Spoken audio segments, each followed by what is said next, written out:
자, 샤우팅할 말씀은 29절입니다. 예레미야 44장 29절 말씀 우리 힘차게 샤우팅합니다. 시작. 여호와의 말씀이니라 내가 이곳에서 너희를 벌할 표징이 이것이라 내가 너희에게 재난을 내리리라 한 말이 반드시 이루어질 것을 그것으로 알게 하리라. 여호와의 말씀이니라 내가 이곳에서 너희를 벌할 표징이 이것이라 내가 너희에게 재난을 내리리라 한 말이 반드시 이루어질 것을 그것으로 알게 하리라. 여호와의 말씀이니라 내가 이곳에서 너희를 벌할 표징이 이것이라 내가 너희에게 재난을 내리리라 한 말을 반드시 이루어질 것을 그것으로 알게 하리라. 예레미야 44장 29절 말씀. 아멘. 할렐루야. 네, 오늘 함께 읽은 귀한 말씀을 가지고 반드시 이루어질 말, 반드시 이루어질 말이란 제목으로 하나님 말씀 함께 나누겠습니다. 자, 오늘 본문 말씀 이제 전까지의 배경을 보면 이제 예레미야가 이제 장군 요하난과 백성들에 의해서 애굽으로 함께 이제 끌려간 상태예요. 끌려간 상태. 43장 6절 7절을 보시면 알 수가 있어요. 43장 6절 7절. 그러면 이제 지금 예레미야랑 바룩이랑 같이 막 끌려간 거예요. 왜 끌고 갔냐면 이런 거죠. 이들이 애굽을 선택한 것에 예레미야도 함께 했다. 예레미야도 우리가 동조했다. 우리랑 같이 애굽으로 이제 온 거다. 이렇게 이제 보이려고 하는 거죠. 왜냐하면 이때 당시에 예레미야는 바벨론의 간첩 행동을 하고 있었다라고 사람들이 의심하는 것도 있었거든요. 왜냐하면 자꾸 바벨론에 잡혀가야 된다, 바벨론에 망해야 된다 이렇게 얘기하니까 사람들 생각에 저 바벨론 앞잡이 아니야? 막 이렇게 생각하는 것도 있단 말이죠. 그러니까 이번 차에 그냥 예레미야랑 바룩도 같이 애굽으로 끌고 가는 거예요. 그러면 어떻게 생각하겠어요? 저기 우리랑 같은 편이네. 예레미야도 우리랑 같은 편이네. 이렇게 생각을 하겠죠. 자, 그래서 하나님의 말씀을 들었는데도 결국에는 자기들 고집대로 애굽으로 이제 선택해서 내려가는 그 모습을 보게 됩니다. 자, 그런데 우리 하나님은 여러분 예레미야가 가는 곳마다 따라오셔서 말씀하십니다. 할렐루야. 예, 하나님의 사람 가는 곳마다 하나님은 그 사람에게 말씀하세요. 내가 빈궁에 처하든 내가 왕궁에 있든 아니면 초막에 있든 하나님은 언제나 하나님의 말씀을 사모하는 사람에게 말씀해 주시는 줄로 믿습니다. 야, 그래서 하나님의 말씀은 반드시 이루어지고 하나님의 사람이 가는 곳마다 하나님을 말씀해 주신다. 여러분이 가는 곳마다 하나님이 말씀해 주실 줄 믿습니다. 길을 닫지 마시고 열어놓고 내가 정말 힘들고 어려운 상황에 있어도 하나님은 나에게 늘 말씀해 주시니 말씀을 사모하는 마음으로 살아가시기를 주님의 이름으로 축원합니다. 자, 그러면 하나님의 말씀이 반드시 이루어지겠죠. 하나님의 말씀이 그 사람에게 선포가 되니까. 자, 그럼 우리가 기억해야 될 거 세 가지를 이야기할게요. 첫 번째는 뭐냐면 환경이 아니라 말씀의 지배를 받아야 돼요. 자, 환경이 아니라 뭐라고요? 말씀의 지배를 받으라. 자, 여러분 15절 말씀 같이 한번 읽어봅니다. 15절 시작. 그리하여 자기 아내들이 다른 신들에게 분향하는 줄을 아는 모든 남자와 곁에 섰던 모든 여인 곧 애굽 땅 바드로스에 사는 모든 백성의 큰 무리가 예레미야에게 대답하여 이르되. 자, 예레미야도 같이 이제 끌려왔는데 예레미야가 계속해서 하나님의 음성으로 얘기하니까 그 같이 왔던 요하난과 그 일행들이 자 봐라, 다른 신들에게 분향하는 것 모습을 봐라. 이게 이제 여기서 우리가 해야 될 일들이다. 막 그렇게 얘기하는 거예요. 그러면서 예레미야에게 항의를 하면서 하나님 말씀보다 자신들의 우상 숭배를 더 신뢰하면서 와, 우리는 이제 이런 모습으로 이제 살아가면 된다라고 이야기를 막 하는 거예요. 그러면서 유다 땅에서 몰래 우상 숭배했던 거, 예전에는 몰래 우상 숭배를 했는데 애굽 땅에 들어오니까 이제 이 사람들이 막 노골적으로 이 우상 숭배하는 모습, 그 환경이 이렇게 펼쳐지는 거예요. 예전에는 숨어서 했는데 하나님 눈치 보면서. 근데 이제는 막 대놓고 하는 거예요. 그러면서 자신의 말과 판단을 하나님 말씀보다 앞세우면서 그 환경의 지배를 완전히 받게 되는 거죠. 그래서 그게 17절과 19절 말씀이에요. 자, 우리 한 절만 읽어볼까요? 19절로 가봅니다. 자, 19절을 같이 읽습니다. 시작. 여인들은 이르되 우리가 하늘의 여왕에게 분향하고 그 앞에 전제를 드릴 때에 어찌 우리 남편의 허락 없이 그의 형상과 같은 과자를 만들어 놓고 전제를 드렸느냐 하는지라. 우리가 예전에는 남편 몰래 숨어서 이렇게 우상 숭배하고 그랬는데 여기 오니까 그냥 대놓고 한다 그런 얘기죠. 그러니까 너무 좋다. 이제는 우리 숨어서 하지 말자 우상 숭배 이렇게 얘기하는 거예요. 그러니까 여러분 이걸 요약을 하자면 이런 거예요. 영적인 타락한 짓을 예전에는 남편 몰래 숨어서 했는데 이제 애굽 땅에 들어오니까 모든 걸 다 드러내놓고 이제 할 수 있는 환경이 됐다 그런 얘기죠. 그래서 여러분 인간의 판단은요 장소와 환경의 지배를 받는데 사실 여러분 장소와 환경이 중요하잖아요. 그래서 여러분 이런 말 있잖아요. 맹모 삼천지교. 예? 그게 무슨 뜻이에요? 그게 무슨 뜻이에요? 이게 맹모가 맹자의 엄마가 자녀를 위해서는 자녀의 환경을 바꿔준다는 얘기잖아요. 어떻게든 환경을 바꿔준다. 왜냐하면 공부하는 환경에 가면 공부하는 아이가 되고 막 뭘 만드는 환경에 가면 만드는 환경이 되고 슬램가에서 살면 슬램 하면서 살고 하는 그렇게 살아가는 거죠. 그러니까 그런 환경 속에서 있다 보니까 자기도 모르게 물들어간다 그런 얘기예요. 그러니까 인간의 판단이 여러분 하나님의 말씀을 대신할 때 믿음이 무너져요. 그래서 여러분 우상을 섬기는 환경이 되면 모든 것이 나 잘되기 위한 수단으로 바뀌기 때문에 서서히 하나님을 떠나게 되어 있는 거예요. 그래서 여러분 불신 가정, 불신 환경에서 내 믿음을 지키며 산다는 것은 정말 힘들고 어려운 거예요.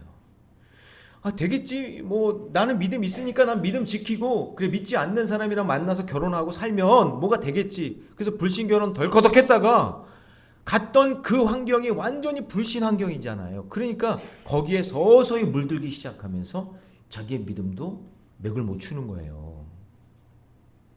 그러니까 여러분 아브라함의 조카 롯이 신앙적인 환경에서 자랐잖아요. 아브라함이랑 같이 지냈다는 얘기는 신앙적인 환경이었단 말이죠. 그런데 말씀을 떠나서 어떻게 돼요? 소돔과 고모라 땅으로 들어가니까 서서히 신압으로 자기도 모르게 악한 환경에 물들기 시작하는 거예요. 뭐가 옳은지 몰라요. 자기 딸들도 막 내놓잖아요.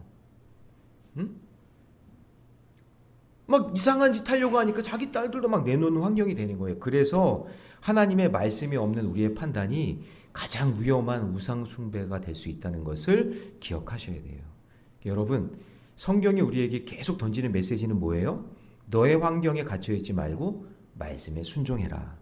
하나님은요 계속해서 너의 관습, 너의 생각, 너의 능력 여러분 그걸 뛰어넘는 분이 하나님이시니까 네가 아무리 안 된다고 해도 하나님이 된다 그러면 되는 거고 우리가 막 된다 그래도 하나님이 안 된다 그러면 안 되는 거니까 언제나 우리가 말씀 안에 환경을 뛰어넘는 하나님의 말씀 안에 살아야 되고 그리고 우리의 마음속에 아이고 나는 이제 믿음이 있으니까 그런 환경 들어가도 돼. 그러면 자녀들 그냥 불신결혼 시키고 그냥 타락한 그런 장소에 그냥 내버려 두고 하는 거 여러분 그게 굉장히 위험할 수 있다라는 것을 기억하셔야 돼요. 그래서 창세기에서 요한계시록까지 일관되게 하시는 말씀이 뭐예요?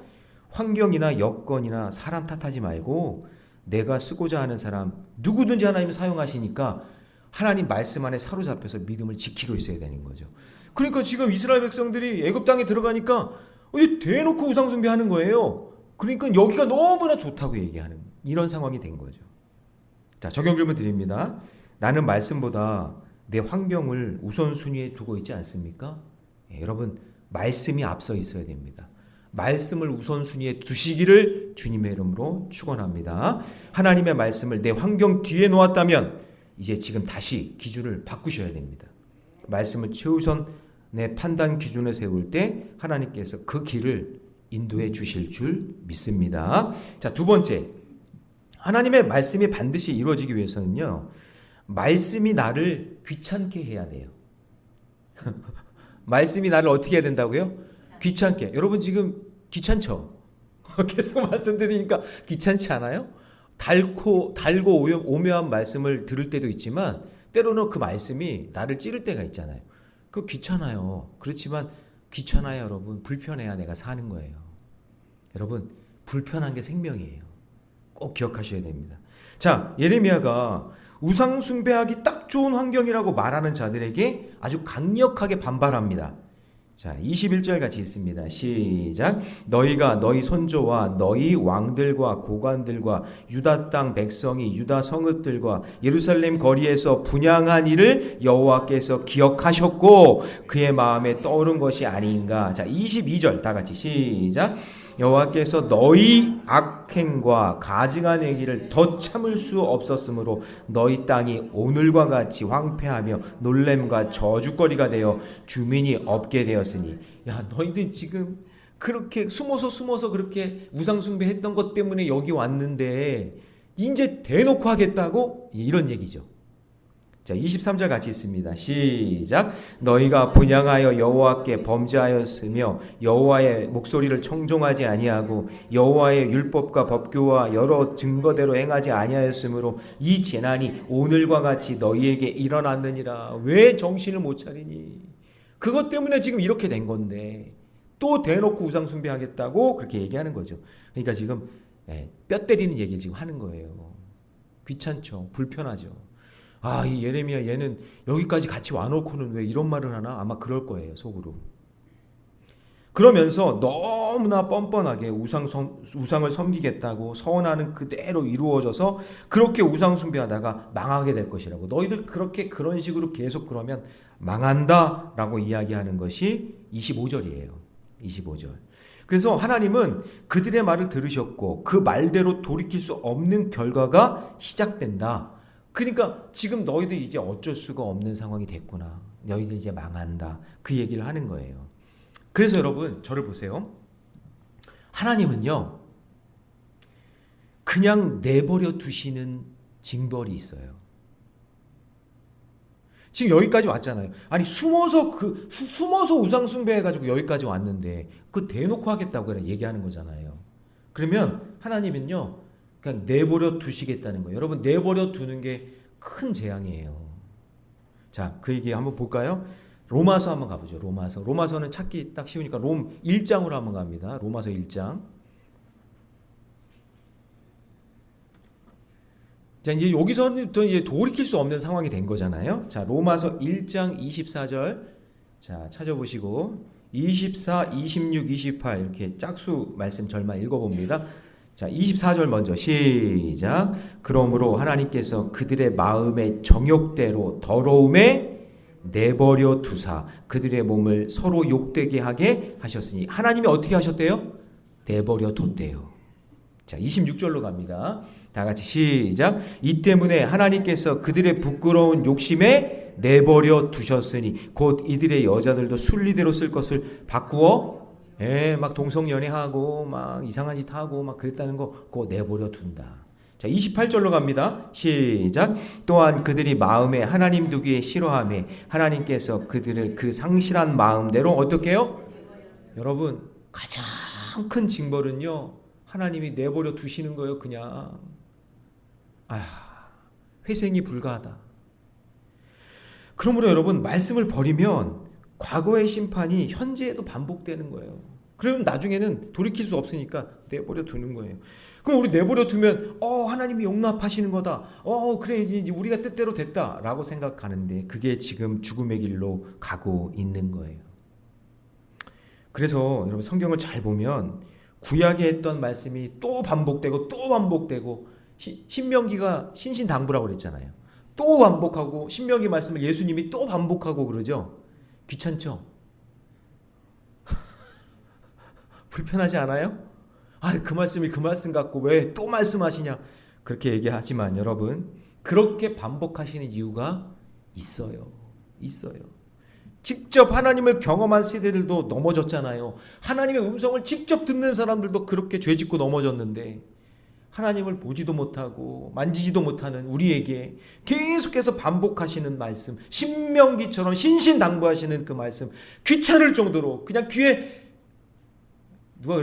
때가 낄 정도로 그런 식으로 그런 말 들어 딱지야. 때가 죄송해요. 예, 때가 아니라 딱지.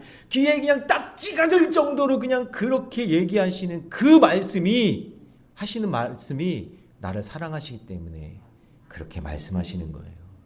여러분, 아이들 키울 때 언제 많이 다쳐요? 품 안에 있을 때 안 다쳐요. 뭐 이렇게 뭐 아무것도 못할 때는 안 다쳐요. 근데 지가 이제 좀 일어나서 막 스스로 막 한 발 뒤로 나갈 때 꽝. 좀 뭔가 하려고 막 할 때 꽝. 그러면서 막 이마 깨지고 막 그러잖아요. 자기가 뭔가 해보려고 할 때. 그러니까 여러분, 하나님 말씀이 들려올 때 귀찮아하지 마세요. 사모하세요. 오늘 아멘 하세요. 그게 살 길이에요. 귀찮아하지 말고. 불편하고 힘들어도 그것이 나에게 생명의 말씀이라는 것을 잊지 마시기 바랍니다. 자, 적용 질문 드립니다. 나는 내버려 두는 자유를 원합니까? 아니면 진리가 나를 자유케 하기를 원하십니까? 똑같은 자유 같죠? 아니에요. 하나님 말씀 없는 자유는 방종이고, 하나님께서 나에게 진리의 말씀 안에 살 때 영적인 진정한 자유함을 누리게 될 줄 믿습니다. 그 자유함에 살아가시기를 주님의 이름으로 축원합니다. 자, 두 번째, 하나님 말씀이 반드시 이루어지기 위해서는요, 심판이 있음을 믿어야 돼요. 자, 심판 당하는 거 쉬운 일 아니고 좀 듣기 불편한 이야기지만 여러분 한번 들어보세요.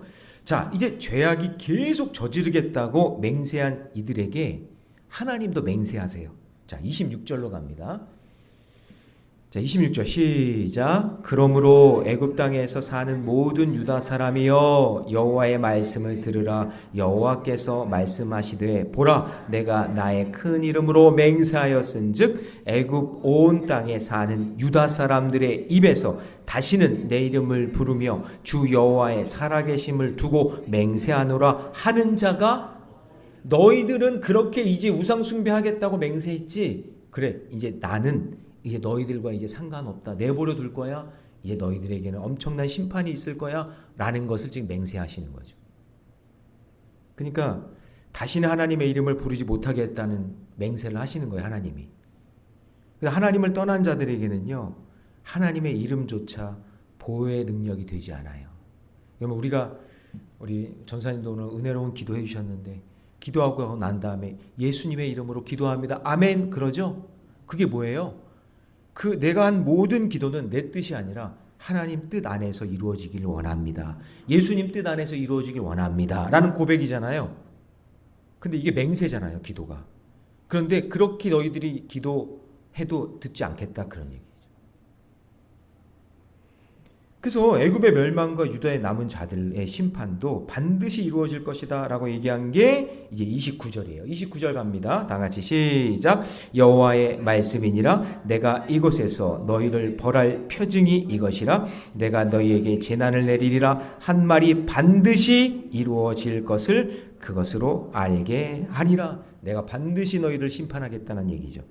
그러니까 하나님은요, 역사 속에서 심판으로 그 말씀을 증명하신단 말이에요. 자, 그런데 여러분, 자, 저를 보세요. 하나님을 떠난 자에게 하나님의 이름은 구원의 이름이 아니라 이제 더 이상 구원의 이름이 아니라 심판의 이름이에요. 그러니까 도망가도 숨어도 말씀에서 멀어지면 심판이 옵니다. 자, 그러면 우리에게도 심판이 있단 말이에요. 심판이 없는 게 아니라 우리에게도 심판은 와요. 그런데 예수 믿는 사람들에게 심판은 영생이고, 예수 믿지 않는 사람에게 심판은 뭐예요? 영 버린 거죠. 우리 예수 믿는 사람들에게도 심판은 와요. 왜냐하면 지구의 종말이나 인류의 종말이나 개인의 종말도 있지만 여러 가지 종말 가운데 주님이 오시는 그날에 심판이 임하는 날인데, 그때 모두에게 다 심판은 임하지만 하나님 말씀을 붙잡고 있는 사람들에게는 영생이 임하고, 하나님의 이름, 하나님을 믿지 않는 자들에게는 영벌이 임하게 되어 있는 것이 그게 심판이란 말이에요. 그러니까 여러분이 우리가 하나님이 어떻게 일하실 줄 몰라요. 내 인생도 그렇고 우리 교회도 그렇고 여러분의 자녀들도 어떻게 할지 우리는 알 수 없어요. 그런데 분명한 것은 하나님은 지금도 일하고 계세요. 심판의 때를 향해 지금도 가고 계세요. 하나님의 시간이 지금 흘러가고 있단 말이에요. 하나님이 언제 오실지, 어떻게 심판하실지는 우리는 알 수 없어. 그렇지만 하나님은 지금도 일하고 계세요.